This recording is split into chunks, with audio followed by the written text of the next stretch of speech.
Habang papasok kami sa lugar ay mapapansin agad ang mga kakaiba at makukulay na disenyo sa lugar na ito. Bawat sulok ay parang buhay na obra at talagang nakakamangha talaga. Hindi lang ito lugar, isa itong mundo ng sining na nagpapakita kung gaano kalaya ang imahinasyon ng tao. Para kaming pumasok sa ibang mundo kung saan ang kahoy, bato at imahinasyon ay naging buhay na obra. Kaya mapapaisip ka talaga na ang buhay ay parang sining at obra rin na minsan magulo pero sa huli ay napakaganda rin. May mga restaurants at maliliit na kainan din dito na may kakaibang konsepto. Napapalibutan ito ng makukulay na artwork, recycled materials at mga treehouse style na istruktura na nagbibigay ng kakaibang karanasan at lahat ng mga taong kumakain dito. Hindi lang ito lugar na bibisitahin, ito ay lugar na mararamdaman mo ang kultura, creativity at kwento ng bawat artist. Kaya kung mapadpad ka sa Baguio, isa ito sa mga lugar na hindi mo dapat palampasin. At habang paakyat kami sa ibang sulok ng lugar ay mapapansin dito ang mga kakaibang disenyo ng mga hagdan na gawa sa mga recycled na kahoy.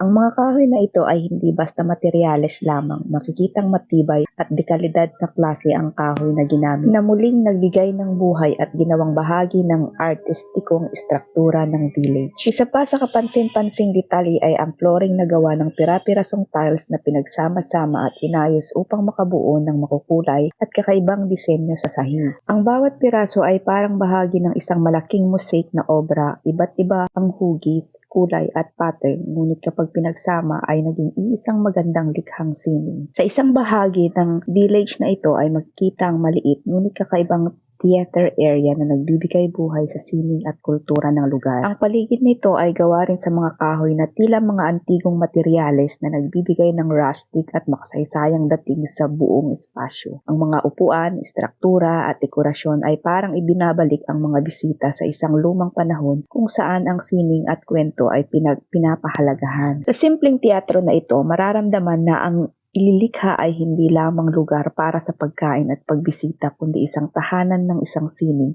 kultura at malikhaing ekspresyon sa gitna ng Baguio. Bawat sulok ay may kwento, isang lugar kung saan ang lumang materyales, sining at imahinasyon ay nagsasama-sama upang makalikha ng kakaibang karanasan para sa mga bawat bisita.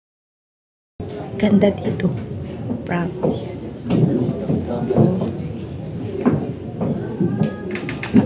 Very artistic yung gumawa. Oh, pag mapuno na ito, mag-speech ka na doon. Oh. Ay. Pag mapuno na ito kapuan, mag-speech ka na.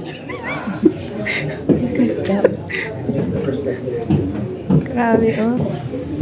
Parang old na sinihan. Hindi siya old. Ito ang ililikha artist village na hindi lamang destinasyon. Ito ay isang paalala ng sining, kultura at kalikasan ay maaaring magsama-sama upang makalikha ng isang natatanging karanasan para sa lahat ng bumibisita.